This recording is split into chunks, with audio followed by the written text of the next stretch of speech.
Thank you very much. It's a great privilege for me to share some of my ideas and thoughts with you today. Whenever you look into the future, it's always important to say, accept nothing that I say. Just please do not reject anything I say. I'd just like you to think about what I'm going to say, and not just today, but over time.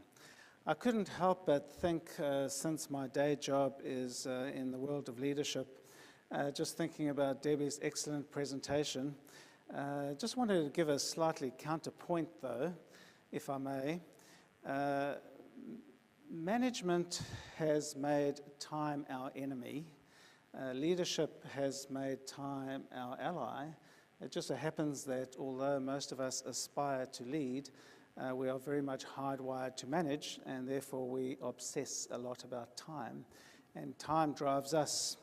The reality is, I don't know if you've noticed this, but time is external to yourself, and time is finite. So the minute we just had is gone. It'll never be recovered again. So it's external to yourself, it's finite, and it cannot be renewed. So personally, I don't worry too much about time. Of course, you need to turn up on time and do things on time. But we are so driven by time, and it's interesting to know this, but that the research shows that most of us are actually, even though we worry about time and try to save time, most of us are actually either distracted or procrastinators. You won't notice that about yourself, but everyone else actually will. So the interesting thing really is I don't worry about time that much. I worry about energy, because energy is internal to yourself, energy is renewable, and energy can be expanded. So very quickly, and by the way, this is unrelated to my talk, but after that talk, I just couldn't help but think that I should share this with you. There's 4 forms of energy. The physical energy, that is really critical, and physical energy goes to the quantity of your energy. So you need to be in good health, whatever that means to you. You need to look after yourself. You need to get what you need in terms of your nutrition, your relaxation, and your health. Really important. You will not be able to be successful in this crazy turbulent world if you do not have quantity of energy. At the next level, you need to have quality of energy, and that goes to your emotions. So people who have high levels of emotional intelligence, they have excellent quality energy. You go to the next level, and that is the focus. That is the energy of the mind, and we are so unfocused. Most of us, and particularly our organizations, have very high levels of activity and very low levels of focus. So most individuals and most organizations are unpurposeful in their activity. Okay, and that's why we're always desperate to look to save time and do things better. And then the last thing is the energy that is your sense of purpose, the highest level of energy, your spirit, whatever that means to you. So I just suggest to you that look to things that are internal to yourself, look to things that are renewable, and look to things that can be expanded. Spend all your time worrying about time. It's not going to get you to where you need to go, because I'm going to talk to you about actually where we are going to go.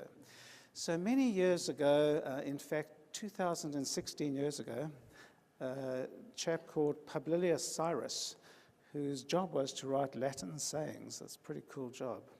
In 1 BC, he wrote, "Anyone can hold the helm when the sea is calm." Anyone. I don't know if you've noticed, but the sea is no longer calm. In fact, it's very turbulent, and it is about to get more turbulent. This is going to intensify and amplify, and it is going to accelerate. So what is causing this turbulence? What are the factors that are causing the turbulence, and is this new? Well, of course, it's not new. In the 18th century, there was the first industrial revolution, and that was about steam and water and production equipment. In the 19th century, there was a second industrial revolution, and that was about division of labor, electricity, and mass production. In the 20th century, there was the third industrial revolution, and that was about electronics, the computer, and internet. And in the 21st century, anytime, very, very soon, we're going to have the fourth industrial revolution. And that is going to see the boundaries between man and machine dissolve. And that is going to change things as much, if not more, than all the industrial revolutions that came before it. So what are these drivers of turbulence? Well, if you concentrate them, there's probably 6. The first is demographics. The second is technology. The third is artificial intelligence. The fourth is trust, less of it. The fifth is transparency, less of it. And the sixth is individualism, the rise of it. So we'll just have a look at some of those. The first one's demographics. Populations are growing. We have a debate about that even now here in New Zealand, or at least starting. Any of you who live in Auckland would realize that there's a lot more people than there used to be. I don't know if anyone's been to Tauranga recently in New Zealand, seen how many houses there are, seen how much industry there is, seen the size of the hospital, seen the amount of schools they have. Well, 127,000 people just shifted into Auckland in the last 3 years. That's slightly more than the population of Tauranga. Actually, I was in Tauranga recently. It's not that easy to get around Tauranga. And I'll tell you what, it's not that easy to get around Auckland anymore. I know that, being chairman of Auckland Transport. When you're chairman of Auckland Transport, you cannot go out anywhere, nowhere, because you just hear this. But look, as chairman of Auckland Transport, I have boundless generosity, and I've gifted to the population of Auckland the opportunity of reflection. 1 hour in the morning going to work, 1 hour in the afternoon coming back. Soon, Auckland will be the most mindful and leaderful city in the whole world. But now, putting that aside, so not only is the population growing, the age structure of the population is changing. The number of people over 65 in New Zealand is going to increase double. It's going to double in the next 30 years. The number of people over 85 is going to double in the next 15, and it's going to increase by 4 to 5 times in the next 30. Massive changes. Technology, well, we know all about that. We know about the cloud. We know about big data. We know about the smartphone. We know about nanotechnology. But I'm going to take you to a place in a few years that might surprise you about what happens when you conflate all of these things together. Artificial intelligence is not something we hear a lot about. I work also in the university, and I say to young people there, do not choose a job that looks anything like an algorithm can do it. And do not choose a job, no matter how highly skilled, that anything looks like a robot could do. Because algorithms and robots are going to eat the heart out of what we know as traditional work today. And if you think, oh, it's not going to affect me, just think again. There is going to be such a massive change to the future of work as a threat and also an opportunity, and I'm going to come back to that a little later. But artificial intelligence should be something that we're looking at and thinking about much more closely. Trust and transparency. Do I need to say more than Brexit or the US election? As somebody who's interested in leadership, I'm fascinated to see that a cartoon character has come to life. Okay, a caricature of anyone who could stand for office for any country, let alone one of the most powerful countries in the world. This is all to do with people's lack of trust. This is all to do with the lack of transparency and also the rise of individualism. Do not underestimate the contribution that is going to make to how the world is going to look. So I'm a pretty simple person, and I see the world very simply as an internet with supply on one side and demand on the other. And that is the new paradigm, and everything is going to change because of that. But do not think it is only going to be new technology that is going to change the world. That's not going to be what is going to change the world.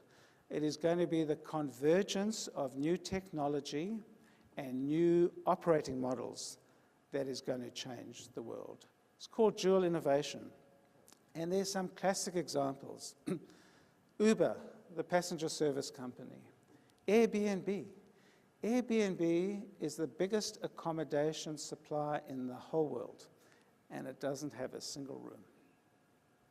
Okay? Sure, these companies, these organizations, they think differently, they annoy lots of people, they hassle regulators and governments. That's why it's called disruptive innovation. These are disruptors, okay? And they are very smart, and you know what? None of them are insiders. They're all outsiders. So they have no vested interest, and they don't really care. They just want to make things different. So this dual innovation is going to have a massive effect, and there's two driving forces behind this. The first is, and this we're starting to get to infrastructure, this is the search for sustainability, okay?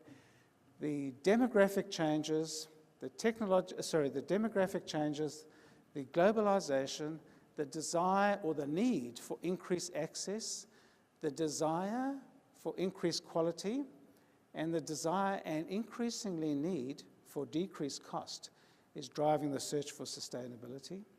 And that is coupled to the digital world.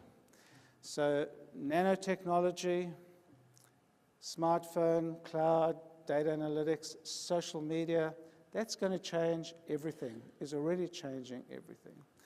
But let me just take you briefly to another place. A lot of my work is in healthcare, and I was speaking to a respiratory physician, somebody who specializes in the lungs, and he said to me, you know, I'm feeling pretty down.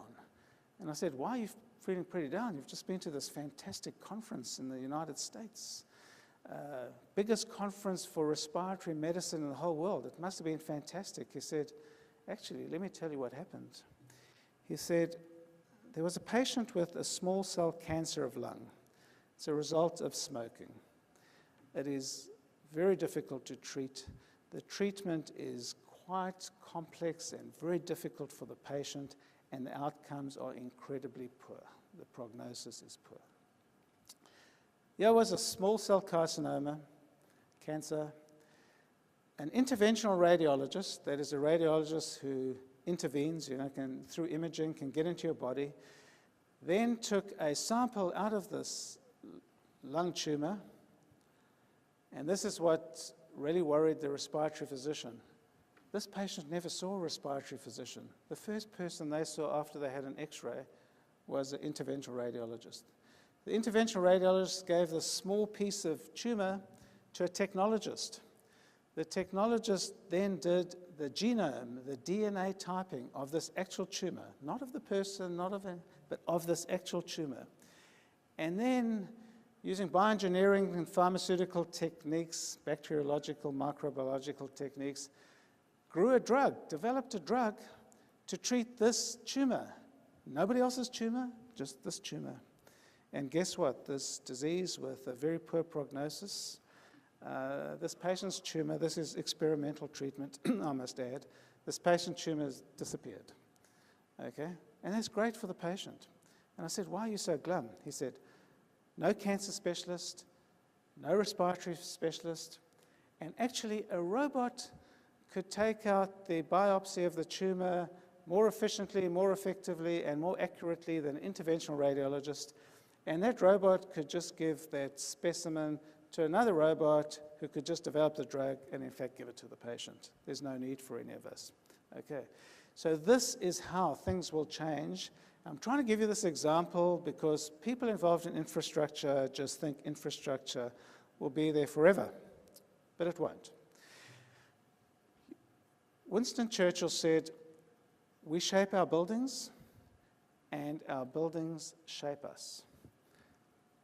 He wasn't thinking of infrastructure, but if he was, he would have said, we shape our infrastructure and our infrastructure shapes us, and does it ever. Our world is built around our infrastructure. Whatever we do in the world of infrastructure shapes the way we live, the way we learn, the way we play, and the way we work. So infrastructure matters a lot. Infrastructure has made the world, to a large extent, a better place. We've built infrastructure so that we can be more efficient. more effective, more productive, and build a better society. Because in the end, infrastructure is not an engineering project. It's not a political project. It's not a community project. It is a societal investment. That's what it is. Doesn't matter who's making it, doesn't matter who's building it, doesn't matter who's looking after it. Hopefully somebody is. But what matters, it's a societal investment, and it should be a long-term and meaningful societal investment. But we all get excited about the project. Okay, so infrastructure is all about projects. It's like an action movie. There's 3 or 4 characters. Okay, a politician, a funder, a top engineer, and an outside consultant. And then, like an action movie, there's a beginning, there's a middle, there's a climactic car chase, and in the end, the infrastructure is revealed. Well, it's not like that at all, actually. Infrastructure is really a soap opera. There's a whole bunch of characters, some in the foreground, some in the background, some go, some new ones come, and it is about continuity more than it is about change. So we've got the wrong metaphor and the wrong model when we look at infrastructure. It is a soap opera. And why do people watch soap operas? They watch soap operas because they're trying to find out what happens. They're searching for meaning. Not that soap operas mean that much, but anyhow. They're searching for meaning, and that's what infrastructure should be about. Infrastructure is not a hard asset only. Infrastructure is about the search for meaning, for what matters for us in society. So, infrastructure is about getting the project done, getting funding. Hey, I'm chairman of Auckland Transport. I know about this, The ratepayer's maxed out. We cannot go to the ratepayer any longer. The taxpayer's maxed out. Hey, I'm in the hospital business. We need billions. We need mega billions in transport, and people involved in water will know how many billions you need. There aren't enough billions for all of us, okay? And that is where the disruptors are going to come into into infrastructure. And they're going to bring the innovation. And these disruptors are not going to be insiders. They're going to be outsiders. They'll have no vested interest. They won't care about engineering. They won't care about councils. They'll care about outcomes. And the thing about infrastructure is all infrastructure has something in common: a payday. There is a payday in infrastructure. Most of you in this room, I guess, aren't involved in infrastructure for fun, or as a hobby, or as a passion, or as a social entrepreneur. Infrastructure has a payday for everybody, but for some people, it has a massive payday. And these disruptors, these disruptive innovators, they are going to bring the Airbnb of infrastructure to you. And you're not going to see it coming unless you start thinking about this differently. What do they want? Yes, they do want to change things and make it better, but they are after what everyone else is after, the payday, and they want their share of it. And they are coming. So what's in the future for infrastructure? Everybody who's got a cell phone, just please put up your hand. It might be easier to say, sorry. Anyone here not have a cell phone, not own a cell phone? Okay, no one. Anyone here not own a smartphone? Okay. No, everyone's got a cell phone, one person doesn't have a smartphone. 20 years ago, did you think you'd be spending your life, on this sort of device? 20 years ago, do you think you'd come to hear a presentation of how you can do it better, faster, quicker, and save time? Okay. So do not think when I tell you what's coming in the future that that's never going to happen, okay? Because those innovators, the Ubers of the infrastructure world, the Airbnbs of the infrastructure world, they want you to think it's never going to come. So this is just 4 examples of what may be in the future for us. Driverless cars and driverless highways, tube transportation networks, atmospheric water harvesters, space-based power stations. I'm just choosing a few. There are many. Let me start with the driverless cars, autonomous vehicles, and driverless highways.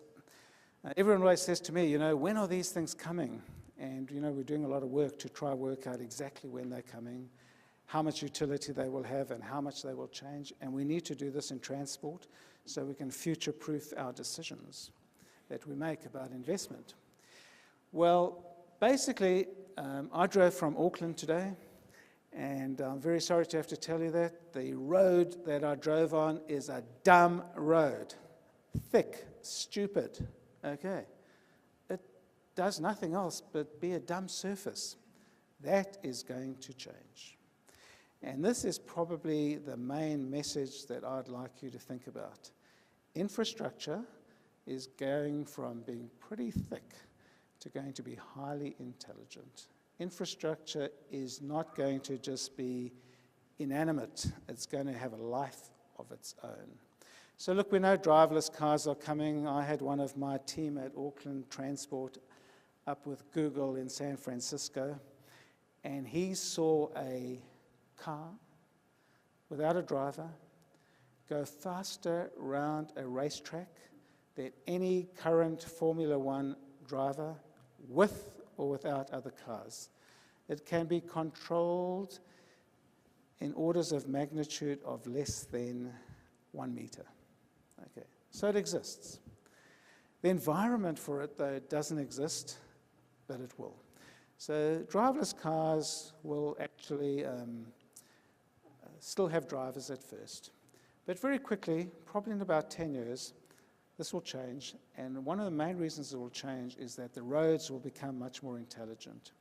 And there will become a symbiotic relationship between the car and the road, which will be data-driven, logical, and evidence-based, unlike the highly emotive kind of relationship that we human beings have with each other, our cars, and the road. It's going to be very different, symbiotic, and it's all going to be about creating a powerful force between the car and the road that will lead to lane compression, distance compression, and time compression, and the number of passengers per square meter of road resource will go up. Not only that, roads will be quite smart, that they will be able to self-identify problems, and minor problems they will be able to not only diagnose for themselves, but they will be able to treat them themselves. Roads will be able to identify atmospheric conditions and alter themselves in order to adapt. Rain, snow, ice, and the like. So this is happening, this is coming. Is it going to solve all of our problems? Well, actually, it'll solve some of our problems, but not all of our problems. If you take a 3.5 meter wide piece of road and measure the capacity of people that move through it in an hour, if you take mixed traffic, bus, car, bike, and the like, 2,000 people per hour. If there was a 100% connected autonomous vehicle fleet, that is every car is autonomous, 3,600. Okay? So that's a lot. That makes a difference. Okay? Doesn't make the same difference as a bus lane, 9,000. Doesn't make the same difference as a cycleway, 14,000. Doesn't make the same amount of difference as light rail, 40,000. So this kind of technology, this kind of infrastructure change is going to consume quite a lot of money, and it's not necessarily going to solve all of our problems. And therein lies this thing about operating models. Have you noticed when there's a school holidays or university holidays, much easier to get around? Actually, the best day for traffic last year, or was it this year? Might have been this year. It was this year, actually. In Auckland was the day when there was a bus strike. Okay? Because people actually had to think and make an intentional decision about what they might do, might share their car. So car sharing is going to become more important, or vehicle sharing, is going to become more important than infrastructure. So much energy is being thrown into highly intelligent motorways and driverless cars that behavior changes are going to make a lot of that actually possibly not as having as much utility as we actually thought. So I spoke to an executive from Uber, and he showed me a car, which I recognized. And he said, "What is that?" And I said, "Well, it's a car." He said, "What sort of car is it?" I said, "It's a Toyota." He said, no, what sort of Toyota is it?" I said, "Well, it's a red sort of Toyota." He said, getting quite frustrated at this point, No, what sort of car is it?" I said, "I don't know, the type that's got wheels." Okay, at this point, he just got exasperated, and he said, "That's a 4-seater car." I said, "Okay, it's a 4-seater car." And he said, "Is that what you see?" And I said, "Okay, I'll give up. That's what I see." And he said, "That's not what we see. We look at that 4-seater car, and it's not a 4-seater car. That is 240 minutes per hour." Okay, that's what he sees. Do you know that the car fleet in New Zealand is used 4% of the time? 96% of the time it sits there redundant. Okay. So that's one thing about infrastructure. We might be going down this deep infrastructure path, bridges, roads, whatever, and somebody's going to change all of that by actually using that 96%.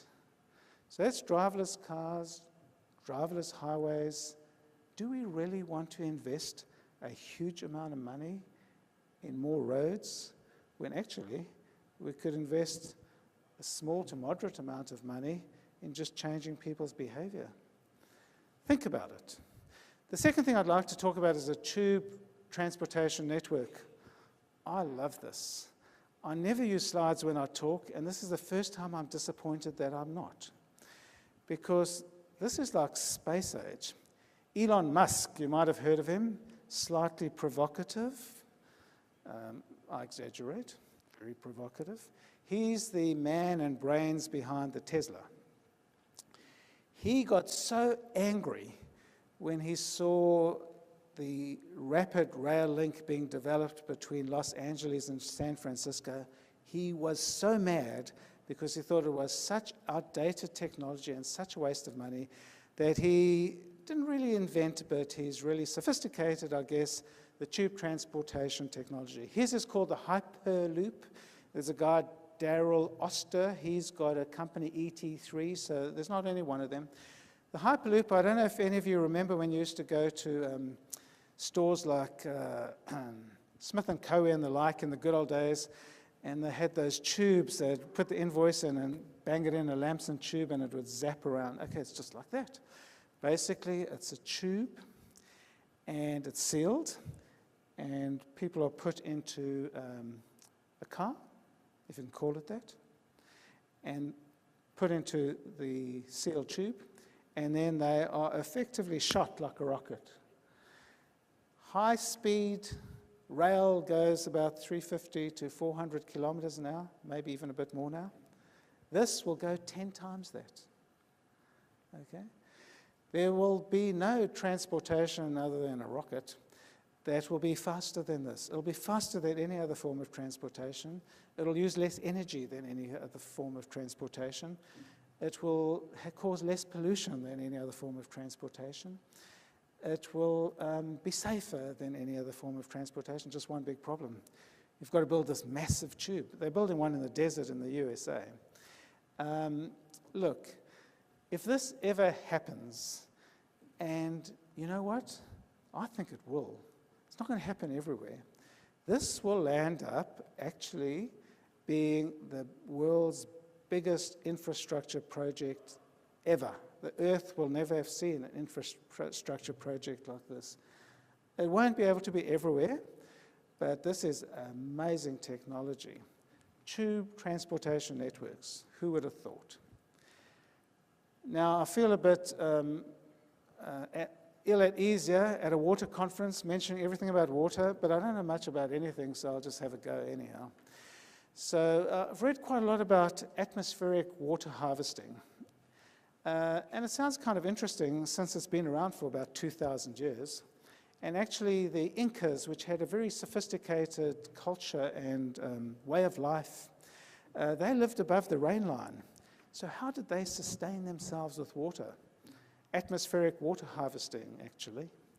So it turns out that the Earth's atmosphere is a far more elegant water system than our rivers, our dams, our lakes, our reservoirs, and our very complex, expensive, and subject to contamination waterway underground.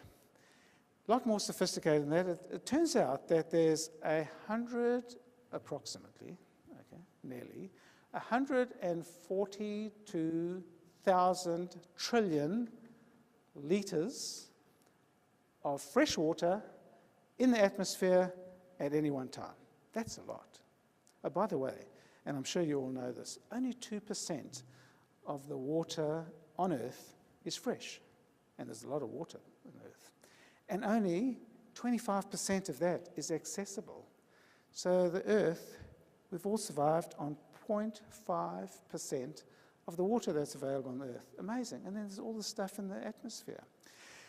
Now, why haven't we really done this? Because the possibility is a house that generates its own water, self-irrigating crops, waterless cities. Why don't we do this? Well, we're obviously not as smart as the Incas, that's for sure, but also the technology hasn't been that good. But there is a quantum, and perhaps somebody cleverer than me knows the word more than quantum to really tell you how much this has stepped up. But there has been a quantum logic leap in the technology around water harvesting. And some very smart people are using passive energy, wind and solar and the like, to create really innovative ways to harness this 140,000 trillion litres of fresh water that's just sitting in the atmosphere. So the problem is, how do you capture it and deliver it to the people at the time that they need it? This will get solved. The metal pipes of today's waterways will be replaced in the future by air pipes. Massive infrastructure will just evaporate. Excellent. How about space-based power stations? That has to be impossible. Well, after the Fukushima disaster in Japan, the Japanese government looked to their future of electricity, and they found that the best option for them was space-based power station. Now, this is another area. So basically what happens, the power station is out there in space, and it just beams the electricity back. Seems kind of weird, but this is possible. So this is another area where the technology is quite feasible. Been around apparently since the 60s, has been sophisticated since the 70s, but the problem is it needed very heavy equipment, which isn't easy in space, I believe, and it needed hundreds of astronauts, which isn't very feasible in space, I believe. But that's all being solved. Okay, so Japan is now commissioned through the Japanese Aerospace Exploration Agency a 1 gigawatt space-based power station to be built in the next 25 years.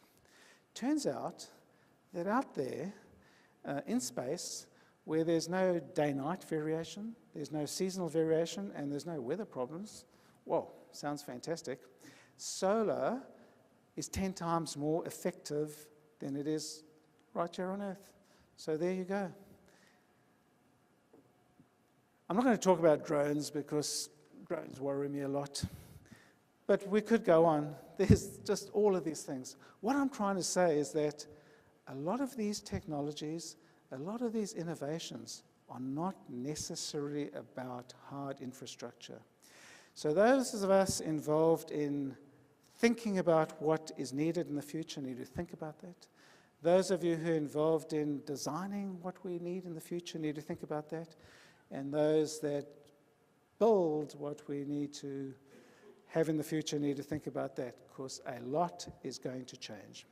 And one of the things that's going to change in all of this is the world of work. The world of work will change because of the substitution effect, just like I spoke about in that medical example.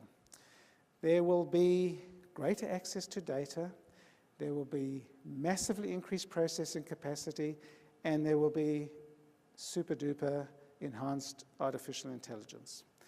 The current thinking is that there will be a greater requirement for low-skilled jobs and a greater requirement for highly skilled jobs, and that the middle will be largely carved out. What are the likelihoods of the profile of what you need in the future world of work? Well, people who have got domain knowledge, experts. People who are really good at interpersonal relationships. We even need those people now. So maybe that's something we should think about. And then people who are really good at creative problem solving. But you know, I'm not that pessimistic about that. Something else Winston Churchill said, he said, disaster speaks for itself, but opportunity needs an advocate to identify it and promote it. And I think this doom and gloom about all these jobs are going to disappear is exaggerated. I actually think lots of jobs are going to disappear, but new jobs are going to come. Think about those terrible drones. Hi, what do you do? I'm a drone pilot. Hi, what do you do? I'm a drone robotic engineer. Hi, what do you do? I'm a drone scheduler. Hi, what do you do? I'm a drone regulator. I mean, I can just think of like thousands of jobs, let alone people, just to do with drones. I think that, seriously, when it comes to the future of infrastructure, we need to know that the paradigm is shifting. When it comes to the future of work, we need to know that the paradigm is shifting. And why are we not well adjusted for this? I'm going to talk about strategic innovation, and I'm going to talk about 3 boxes. Box 1, managing what we have. Okay? Box 2, selectively abandoning what we no longer need. Box 3, creating the future. Box 1 is about the performance gap. How can we do what we do better? Okay? And there's lots of ideas, lean manufacturing, this and that. And these are not bad ideas. In fact, they are quite powerful ideas. But I don't know if you've noticed, these are linear ideas. Okay? The performance gap, box 1. We have got lots of box 1 thinking in the world. Box 2, abandoning selectively what we no longer need. That's mindsets, paradigms, assumptions, prejudices, beliefs, practices. Box 2 thinking, there's hardly any of that around. And box 3 thinking, create the future, there's some of that. Box 2 and box 3 are about the possibility gap. Box 1 is about the performance gap. We are all heavily obsessed about the performance gap. Okay? We need to shift our view and focus on the possibility gap. And we will not be able to create the future if we don't learn how to selectively abandon those things that I mentioned. That's what holds us back. What holds organizations back is not box 3, it's box 2. There's no capturing, exploring, defining, and delivering on the possibility gap unless you can change the way you think. Okay? We have got a very fixed mindset. Our default is to what we think is feasible and acceptable. Every time I try to have a discussion about the future of infrastructure, and I try desperately, intentionally, and deliberately to keep the conversation open about possibility, I don't even have to go a nanosecond before somebody says, oh, can't do that, okay? Or, oh, you won't be allowed to do that. If you can't keep possibility open for a very long time, divergent thinking, if you go too quickly to feasibility and then acceptability, you will miss great options. Of course, not everything that's possible is feasible. Even I understand that. And of course, not everything that's feasible is acceptable. Even I understand that. grudgingly, okay? But if you start with a limited possibility and you introduce feasibility so quickly and acceptability so quickly, you will land up with very little opportunity. So, how much time have we got? How much time have we got before this actually lands with us? How much time have we got before the boundaries between man and machine actually dissolve? How many time have we got before we have to change what we do? I don't know. But I do know this. John F. Kennedy said, "The time to fix a roof is when the sun is still shining." I do know that the sun is going down quickly. My name is Levy. Thank you very much.